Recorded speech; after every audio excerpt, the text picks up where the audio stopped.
As a salon or spa owner, cosmetology school gave you the skills to serve clients, but it definitely didn't teach you how to run a business. Somewhere along the way, you probably thought ownership would mean freedom, but instead you're working more hours than ever, barely paying yourself, and low-key worried everything's going to fall apart the second you step away. Welcome to the Beauty Biz Breakdown, where we give you the real strategies, systems, and structure that you need to fully step into the CEO seat in your beauty business.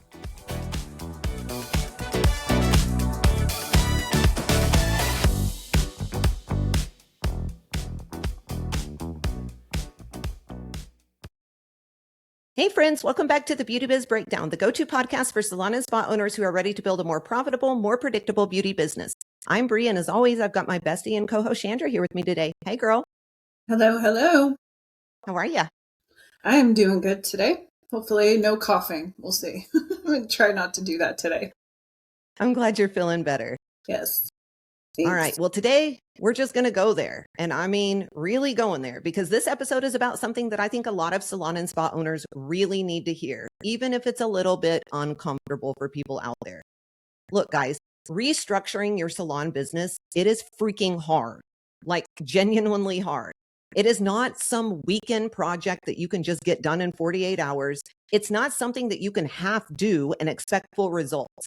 It is a real process. It takes real time, it takes real effort, and it takes a real commitment to actually seeing it through, even when it gets messy. And trust me, it's going to get messy. It's going to get messy a whole lot. Something that Chandra and I see happen all of the time when we're talking to salon and spa owners is they know that something needs to change in their business. They can feel it. But instead of really diving in and really doing the work, they either keep putting it off, they try to figure it out alone, or they get partway through and they just quit. They just give up. And then they get really, really frustrated and they wonder why nothing ever changes. So today we're going to talk honestly about what restructuring actually looks like, why so many owners out there stop before they finish, and why pushing through it is one of the best things that you will ever do, not only for your business, but honestly for yourself and for your life. So first, I want to get really clear on what we're actually talking about when we say restructuring, because I think this is where people already kind of get it wrong. Most owners hear that word and they think it means just fixing a couple of things, right? Maybe adjusting some pricing, changing a policy or two, maybe tightening up a schedule or having a team meeting and resetting expectations, something like that. But that's not restructuring. Restructuring is when you realize the way that your business is currently set up is not producing the results that you want, or honestly that you need. And you are willing to change the foundation, hear me clearly, of how your beauty business runs. That can mean completely redoing compensation models, creating new expectations, completely changing your team or their schedules, reinventing how your decisions are made, how problems get handled, what you tolerate, what you don't tolerate anymore, all those things. Restructuring, it literally touches every single piece of the business that you have. And I can say this, after coaching for many, many years, I think a lot of owners are trying to get different results while keeping the exact same structure. And that's why nothing has changed for you. You can't get a new outcome from the same setup. It is never going to happen. At some point, you're going to have to be willing to change how your business actually operates if you want to see things get better. Chandra, sorry, that was a little bit of a rant, but I get so frustrated because I know when people truly restructure their business, when they truly take the steps and change them, the difference that it makes, not only in their life, but in their business, right? What do you think is the biggest misunderstanding that owners have about what restructuring actually is? I think they just think it's like one little easy quick fix. There's like one little magic thing, one easy button, like we say. And they just, when they start having to restructure it, they realize how much work it actually is, what's actually really wrong in the business. And it's way more than they thought, or it's way more than they expected, or it's just, I just think they have no clue. They start thinking, oh yeah, I'm in this. I got all this time. I'm going to do all these things you tell me to do, or I'm going to make all these changes. And then like 5 seconds later, they're like stressed out because they didn't have a clue. Yeah, you're absolutely right. Something else that I think we see when it comes to this is why people set themselves up for disappointment before they even begin at times, I think. And I think it comes to the timing of it all. The whole idea that you can fix everything in your business in 60 or 90 days, which I'm going to say this, we do see a lot of coaches out there and systems out there that kind of promise that to you. I'm just going to say it plainly. That is not real. You cannot restructure a business completely that way. Now, you can clean some things up. I'll give you that. You can start putting better habits in place, but a full restructure, that takes way longer. And the reason that it takes longer is because you're not just changing these small things like Chandra said, you are changing patterns. That's the best way that I can put it. How your team's showing up, how you're responding to things, how decisions are getting made inside the business. And there is no world in which patterns change overnight. I'm sorry to be the bearer of bad news. Patterns change through repetition and consistency. So when someone expects speed, like the 90-day miracle plan, and it doesn't happen, they just start judging the process way too early. They look at something that hasn't had time to stabilize yet, and they just decide that it's not working. And that's where I see owners really start to pull back. And I hate it when this happens, Chandra, because it's usually right after that point when things actually start to shift and change just a little bit. Chandra, have you seen owners actually walk away from a restructure or coaching because they didn't see results fast enough? Oh yeah. I feel like we see that quite a bit. And I think it's just like you said, it sucks because they start to put in the work, they start to see the change a little bit, and that's when things get really hard. And I feel like that's when they just are like, nope, I'm not doing this. This is not what I wanted, or this is too much work for me. But they're at that tipping point where they feel like they could actually, or we feel like they could actually make that difference if they would have just like put in a little bit more for a little bit longer. Yeah, 100%. And I think this is easy for us to speak on because both of us have been there. We have actually had to restructure our business many times over, right? There is just something about owning a business, especially in the salon industry where it evolves consistently and constantly, where you do have to restructure these things. You know, something that rarely gets talked about, I think, in this industry, and honestly, I think it's one of the biggest reasons that restructuring kind of takes longer than what people expect is because restructuring, it doesn't just expose problems in your business. It actually drags into the light every single thing that you have been avoiding as an owner. It really does. It brings all of that into the light. I'm not talking about the obvious stuff like, my team's messy, or I'm talking about the quieter truths, like that you've been able to ignore while you were in that survival mode. And so many of you live in that survival mode so often. It shows you where you've been inconsistent as an owner, as a leader, as a guide, as a coach, where you've created a policy but never enforced it, right? Where you let a toxic stylist stay way longer than you probably should have because having the conversation felt harder than dealing with maybe their behavior, where you kept giving second, third, and fourth chances, not because you're just a kind person, but because you were scared of conflict or scared of being short-staffed. It really forces you to look at the decisions that you delay, the pricing you knew wasn't right, the systems that you have built and never followed through on, the moments where you stepped in and fixed things yourself instead of building your team up because it feels faster in the moment when you do that. I don't know. I just feel like it literally puts the mirror right in front of you when you're doing coaching or restructuring. And when that happens, it stops being about fixing everyone else. And it starts being about changing you and the way that you lead and the way you run your business and the way you coach and guide and direct people. You cannot build a high-performing team, a profitable, low-drama salon, if you're still the same leader who is avoiding hard conversations, people pleasing under pressure, or letting things slide just to keep the peace. The business will only grow to the level that you are willing to grow as the leader. And I think this is the part that kind of slows everything down in that process because it's not just about knowing what to do. It's about doing it differently, but you're having to do that in real time. It's not like you can close your business, fix all these things, rehire a team and retrain them. You're stuck in the middle of it like, catching yourself doing all of these things. Chandra, would you agree with most of that?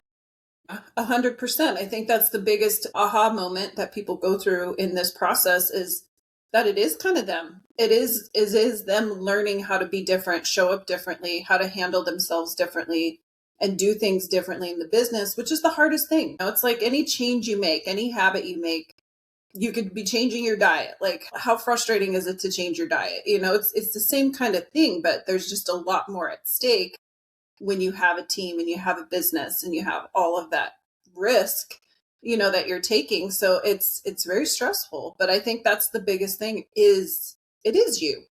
You created it, you built it, you made it the way that it is. And if you want to change it, you have to change you too. Yeah, I think you brought up something really good. I feel like you're not just changing the business. You are actually changing the habits that created the business that you have right now. And I think that level of honesty can be super, super uncomfortable for everybody out there. I know it's extremely humbling, and it can sometimes be really, really frustrating. I have seen countless salon owners, including myself, walk into this thinking that I was just going to fix other people. And yeah, ended up facing leadership gaps of my own patterns that were screwing things up, my own decisions that were putting us in really, really bad situations. And I think when people get in this uncomfortable spot, it's kind of where they want to stop. And it's not always because they don't want to do the work. Maybe sometimes it's because they don't want to sit in that discomfort long enough for it to actually create change, because it's a really weird place to be in. It's way easier to go back to what you know. It's easier to fall back into those old patterns. It's easier to tell yourself, it's just not that bad, right? But I'm telling you guys, the second you go back, everything that you were trying to fix is still going to be there. The only difference is you start ignoring it, you stop looking at it, and you just let it hide in the background. Chandra, when owners hit that mirror moment, what do you think truly happens in their mind that makes them either push through or just completely ignore the obvious and go back? I mean, I think it also depends kind of on how they take sort of self-criticism or how they handle what's going on with themselves. The ones that, we've been through this process with a lot of people, and I feel like the ones that really, when they hit that moment and push through and get past it, are the ones that are really humble and willing to let themselves see that. And the ones that are, like, okay, I get it now. I see that it's me, even if it was a hard process to get to that point.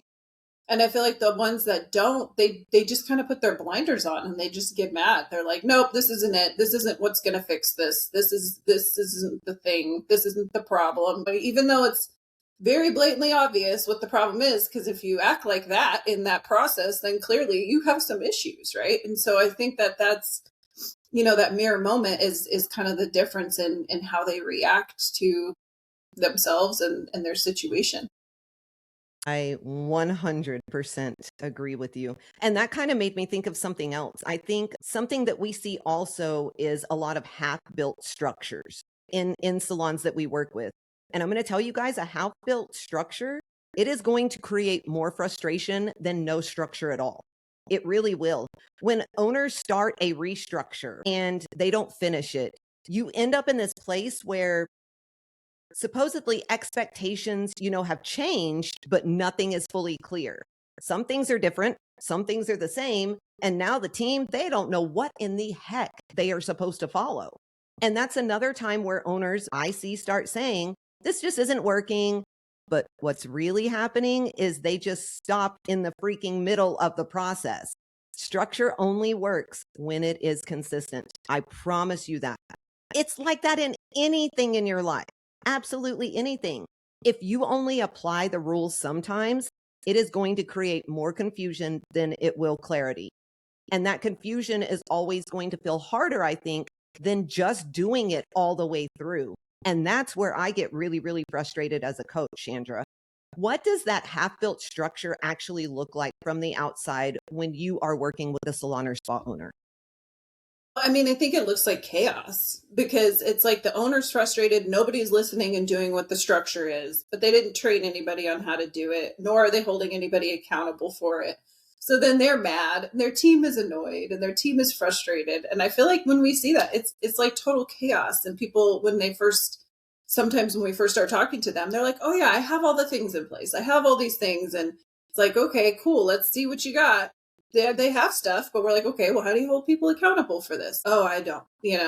Well, no wonder you're mad that nobody's following the structure, right? And so I think that's the biggest chaotic, situation when we see those half-built structures and people are just everybody's mad, everybody's frustrated, the culture's broken, and it's just frustrating for not only owners but everyone in there. Definitely, definitely.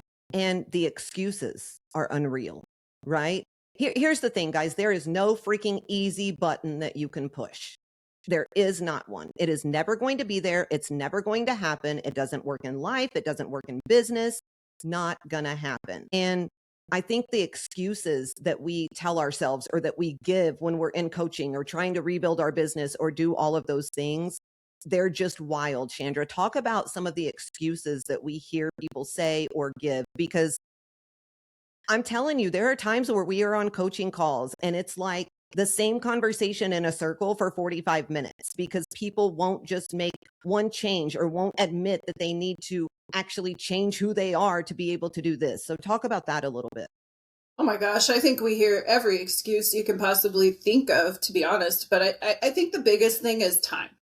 Like, one of the biggest excuses is, I don't have time for this. I don't have time for all of these things. I'm working behind the chair. I have a family. I have it. And we get it. Like, time is valuable, and it is, you can't get it back. And we don't have time, but I think it's if you want this process to work, you got to find time. Like, you're going to have to figure that out. And I think that's one of the biggest excuses that we hear.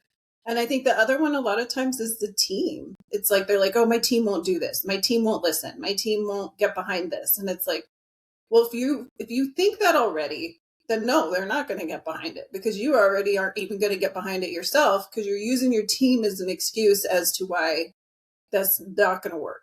I think those are two of the biggest ones that we get. But yeah, I feel like there's always some excuse. Yeah, and I think the team one, that's the one I was going to say. I think the team one is really big. I think a lot of times the owner is just scared. And so they are projecting that onto their team. Because I know for a fact when owners truly follow and restructure and rebuild their business in a way that it's going to be better for everyone, the team is usually a lot happier. They usually make more money, they usually work less, and they usually know exactly what they're going to be there to do and not do. And it's just, life is easier that way. It's easier for everybody. So I think that is one of the things that I see. Okay, now let's talk about what actually happens like on the other side, because this is the part that makes every single hard day pretty much worth it. When someone fully commits to this restructuring process and they actually see it through, the business doesn't suddenly just become perfect. That is something that all of you need to hear. But it finally does start to stabilize a little bit. There's this steadiness that kind of settles in. The constant chaos, it kind of quiets down. You're no longer putting out fires every single day or making these panic decisions at like 7 p.m. on a Sunday because something blew up again. Instead of reacting to whatever drama or crisis walks through the door, you are actually leading your team and your business. And it's such a good feeling. You finally have things like clear compensation structures in place, no more guessing, right, about what somebody could make or what they're going to make. This is important when you're hiring. It's important for the team that you have now. It's important for everyone. There's no more of these secret side deals or side conversations going on. Stylists aren't arguing about their commission or about their days off or about any of that stuff. You have structure in place. You've built real career growth plans, right? Everybody knows what they need to do to get where they want to go. It's just a really, really amazing thing. You've got systems in place that used to be completely non-existent, or let's just say completely ignored by you or the team. Now you've got everything that you need when it comes to inventory, when it comes to no-show, cancellation policies. You just have consistent standards when it comes to clients, your team, yourself, your business in every single way. You're not flying blind anymore. You have visibility. You know your real numbers, not just what's in your bank account. Your pricing is reflecting the value that you're delivering. expenses are controlled, and because the business has structure in it, revenue becomes more predictable. But I think the biggest shift of all is that crushing mental load that you used to carry around all the time, it finally starts to lift away. You're not the glue that is having to hold everything together anymore. You don't have to make every decision on your own. You're not chasing every problem. You're not living in reaction mode. The business begins to run with you instead of on top of you or over you. Chandra, what would you add to that? Yeah. No, I think 100%. I think that's always the what do they call it? Like short-term pain for long-term gain, right? It's like you have to get through that process, but it is worth it on the other side. And I think when we see owners that realize that and they come to that realization, it's like a total weight has been lifted off of them and they are happier. They're enjoying their own life again. Things are so much easier, so much better. And they, if even if when they fought it in the beginning, if they did, it's like, all of a sudden it clicks. And I think that's the most important thing with that process and going through that and seeing that on the other side. It's like one day it will just click. Just trust me. Just go through it. Quit complaining. Quit doing the things that you're not supposed to be doing and just follow the process. And then it works, so. I think that's one thing that our members appreciate about us, though, is we don't just tell people, you know what, your salon is going to become easy, because no business is just easy, right? But it does become predictable, becomes predictable, professional, and scalable. That's the best way to put it. And that predictability, in my opinion, is what finally allows growth, which is a beautiful thing. You start being able to do everything differently. And I think that's the power of a true restructure in your business. Chandra, what's usually the first big change that you see when an owner actually sticks with this process and follows through? Like the number one first change that you see? I mean, I think their leadership changes for sure. And I think that they become a true owner. And that's what we talk about all the time, how salon owners don't act like they actually have a business. And I think when they go through this process and they understand that, that's a huge shift in them. It's like all of a sudden I'm a business owner and I'm in charge and I get it now. And I think that's like the best feeling ever. Yeah, leadership to me is one of the number one things too. I have that proud mom moment when I see it, because I feel like when a salon owner is in that leadership mode, when they're doing the things they're supposed to do, everything is easier. Like everything. We even see it affect their personal life in a better way, don't we? Yeah, 100%. Yeah, and I just think that's really, really cool. Okay, guys, so if you're a salon or spa owner and you are tired of the way that your business is running, if you are ready to gain freedom, ready to create more profitability, ready to, I don't know, build your team, ready to have systems and boundaries, ready to actually step away as the business owner and pay yourself for running a real business, then you have some really deep thinking to do. You need to decide exactly where you're at, and you need to ask yourself, am I actually ready to change how my business runs? Because that's what it's going to take to really get to all of those things that I just said. Or are you just hoping that things are magically going to start working better without you having to change very much? Those are two very, very different places to operate from. One is ownership. The other is just wishful thinking. And if your honest answer is, I don't know if I'm ready, then you need to take it a step further and ask yourself this: what has staying the same been costing you? Chandra and I ask ourselves that all the time. Like we really, really do. That's one of the most important questions, not just financially, but mentally, emotionally, in your day-to-day life. How long have you been carrying the same frustrations? How many times have you said something has got to change and then nothing actually changed? Staying where you are isn't neutral. It's just familiar. And if your answer is yes, I'm ready, even though I know this is going to be uncomfortable, then the next thing that you need to understand is that you cannot treat this like something that you just dabble in. You pick up, put down, do a little here, do a little there. You cannot start and stop every single time that it gets hard. You cannot half implement and expect full results. It's not going to work. And you cannot expect a completely different business, a completely different team, and for you to be a completely different owner in 48 hours or even 90 days. That is the honest truth. It takes time, and it only works if you stay in it long enough to actually see it through. Chandra, when an owner actually makes the decision to fully commit and understands that there is no freaking magic wand out there, what do we usually see change after that 90-day mark?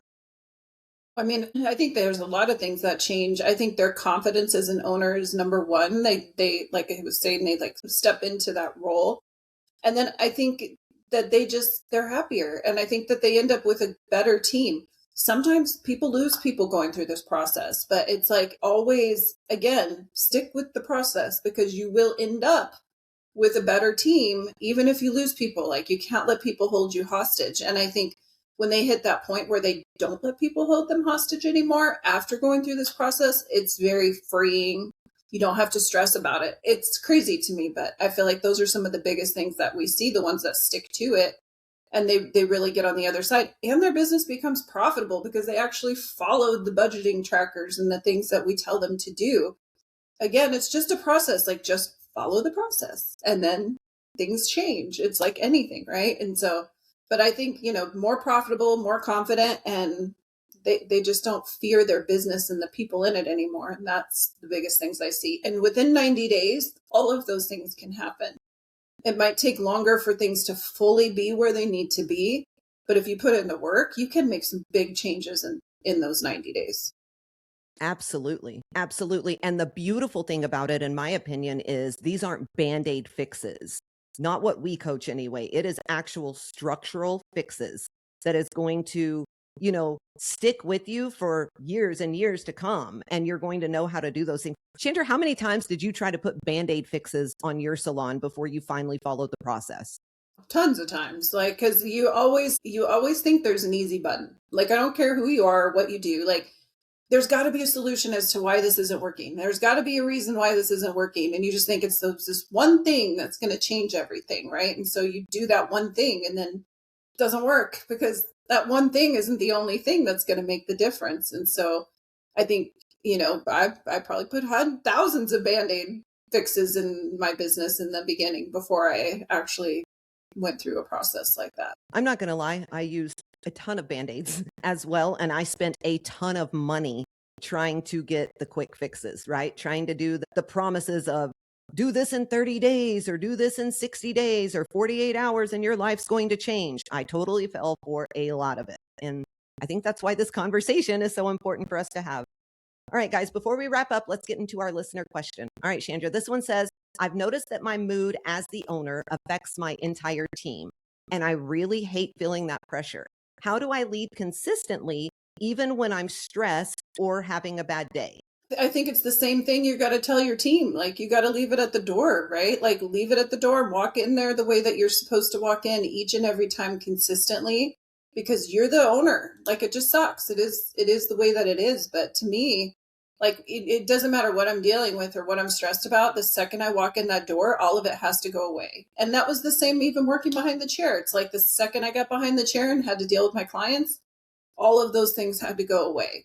And so you just really have to learn how to, I guess, kind of compartmentalize. I mean, you can't walk in like that. It's just like when you have a team member who's in a bad mood, they come in and they affect you and they affect your entire team. And so when it comes from the top, I mean, it just is not good. And so I think you probably have a way better answer, but I'm like, just leave it at the door. No, I think that's great. I mean, that's what I try to do. I do think there's times where we can't just leave it at the door, right? There are sometimes things that we're going through where we leave as much as we can at the door. And I think in the situations where you can't leave it all at the door, it's really important to communicate that to your team. Look, guys, I'm a little off today. I've got a lot on my plate, but we are still going to have a great day. I think that's, something that sometimes needs to be said. We don't always have to pretend that everything's perfect, guys. We are human, but you're also not allowed to let your mood take over how your business runs. And I think that's the balance that you just have to find. You don't need to be this robot version of yourself where nothing ever affects you, because we're human.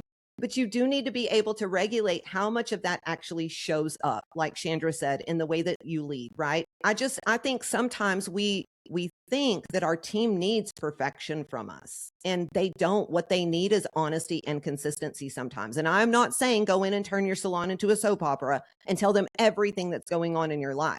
It's as simple as saying, hey, I've got a lot on my plate. I'm a little off today. We're going to have a great day.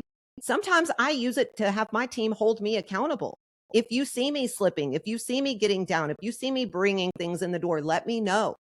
Give me a signal. Give me a sign. I'll go take a break. I'll take a 5-minute breather, whatever I need to do, and get back where I am. I think that's just really, really important. But you got to leave it at the door. Chandra's right. Look, guys, at the end of the day, this really just comes down to this. You already know if something in your business isn't working. You don't need more confirmation. You don't need more time to think about it. You know. The real question is whether you're actually going to do something about it, or if you're just going to stay where you are, or if you're going to try to do something about it, but not stay in it long enough to see it through. A lot of you have started things like restructuring before. You've started coaching programs. You've started, purchasing systems and things of that nature. You've made some changes. You've had a few conversations. You've tried to clean some things up, and then you back off when it got uncomfortable, or you just completely gave up because you didn't see things change in the first 48 hours or the first 30 days. That's the part that has to change if you want it to be different.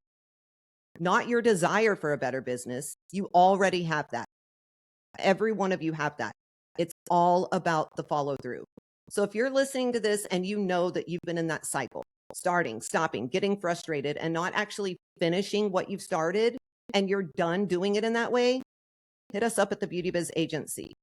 This isn't quick fixes or surface level stuff that we have, guys. We help you actually go through the process of restructuring your business the right way so it will stick a year from now, 10 years from now. So if you're ready for that, head to thebeautybizagency.com, look through our resources, check out some of our coaching options, or you can book a free strategy call with our team, and we'll help you figure out what this needs to look like for your beauty business. If you enjoyed this episode, send it to another salon owner that you know is in the same place. And if you've got a second, please leave us a 5-star review so other owners can find us too. Make sure that you follow us so you don't miss out on the next episode or any of the amazing stuff we have happening at the Beauty Biz Agency. Chandra, how do they do that? Yeah, make sure you're following us on all social media platforms at the Beauty Biz Agency on Facebook and Instagram, and Beauty Biz Mentors on TikTok. And reach out to us. Let us know if there's any questions you'd like us to answer on here, or, if you want more information, we're happy to help. Absolutely. All right. That's a wrap. Until next time, stop looking for the quick fix because there isn't one. Stop starting and stopping the things you know need to change in your business, and build your business the right way so that you can have a profitable venture and a life of freedom. Now go out there, make bank, run the show, and ditch that chair. And as always, keep slaying those business goals with a whole lot of swagger.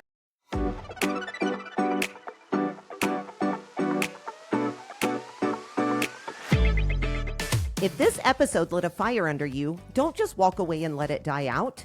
Deep down, you already know where you want your business and your life to go. And the truth is, the only thing standing between where you are and where you want to be is a real plan to get you there. That's exactly what we help you build. So if you're ready to stop trying to figure it out on your own, head to thebeautybizagency.com and book your free strategy call. That call can give you the clarity that you've been needing and a real plan to move your business forward. Because at the end of the day, the only thing standing between you and the salon business you've been dreaming about is whether or not you're willing to take the action and the steps in order to build it.